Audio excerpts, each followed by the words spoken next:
مولانا روم علیہ الرحمٰن نے ایک بڑا خوبصورت واقعہ لکھا کہ ایک قافلہ جا رہا تھا حج کے لیے، تو راستے میں انہوں نے پڑاؤ ڈالا تو ایک شخص نے اذان دی تو اس کی آواز اتنی اچھی نہیں تھی۔ کہتے ہیں کہ وہ 2 دن جب وہاں پڑاؤ ہوا تو ایک شخص تھا، وہ غیر مسلم تھا، وہ کچھ اشرفیاں اور درہم و دینار لے کر آیا کہ یہ ہدیہ قبول کریں، جو اذان دینے والا تھا۔ تو لوگوں نے کہا کہ یہ تو غیر مسلم ہے، یہ کیوں مسلمانوں کو ہدیہ دے رہا ہے؟ اس سے پوچھا کہ بھائی ماجرا کیا ہے؟ کچھ عرصے پہلے یہاں پر ایک قافلہ ٹھہرا تھا، اس میں ایک شخص نے ایسی اذان دی کہ میری بیٹی کہنے لگی مجھے یہ دین قبول کرنا ہے۔ میں اس کو کئی دن سے سمجھا رہا تھا، وہ میری بات نہیں مان رہی تھی اور اذان گنگناتی رہتی تھی گنگناتی رہتی تھی گنگناتی رہتی تھی۔ کہنے آج اس شخص نے اذان دی تو اس نے کہا مجھے یہ دین نہیں چاہیے، تو میں تو اس میں آیا ہوں کہ اس کو پیسے دوں کہ بھائی بات سمجھ میں آ رہی ہے۔ اذان کا اتنا بڑا اثر ہے معاشرے پر۔ آج بھی میں دیکھتا ہوں یورپ میں کہیں اذان ہو رہی ہے، لوگ کھڑے ہو کے سن رہے ہوتے ہیں کہ یہ کون سی آواز ہے۔ اللہ اکبر۔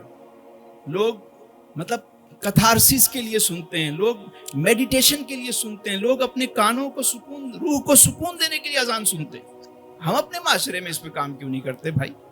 تو میری گزارش یہ ہے کہ اذان جو ہے وہ خوش الہان شخص جو ہے وہ دے، اور یقین کریں اس سے محلے میں بہار آ جائے گی۔ ہمارے ایک دوست تھے، وہ تاجدار انبیاء مسجد میں وہ امام تھے، کہنے لگے ہمارے یہاں ایک بندہ آ گیا، ہمارے علاقے سے آیا وہاں سے، تو وہ اس کے پاس جگہ نہیں تھی، اس کو پاکستان سے باہر جانا تھا، نام اس کا سعد تھا لڑکے کا۔ کہنے وہ صرف چند ایام اس نے ہماری مسجد میں رہا، ہمارے حجرے میں، اور اذان کا وقت ہوتا وہ جا کے صرف اذان دیتا تھا۔ کہنے آج اس واقعے کو 8 سال ہو گئے، آج بھی نمازی پوچھتے ہیں وہ شخص دوبارہ کیوں نہیں آئے گا، وہ اذان چاہیے۔ تو اذان میں وہ تاثیر آج بھی ہے۔ گھروں میں بھی اگر کسی کے گھر میں کوئی مسائل ہوں، جیسے بعض لوگ کہتے ہیں گھر میں یہ ہے وہ ہے، عشاء کے بعد اذان دیا کریں، بلکہ اب تو بہت ساری گھڑیاں ایسی آ گئی ہیں جب نماز کا وقت ہوتا ہے وہ اذان دیتی ہیں، تو گھروں میں اذان ہو۔ خاص طور پر اگر کہیں کوئی ایسی چیز آپ کو محسوس ہوتی ہے تو وہاں اذان دینا شروع کریں۔ حدیث مبارکہ میں جہاں اذان کی آواز گونجتی ہے وہاں سے شیطان تیزی سے بھاگتا ہے اس جگہ سے، کہ اذان کی آواز۔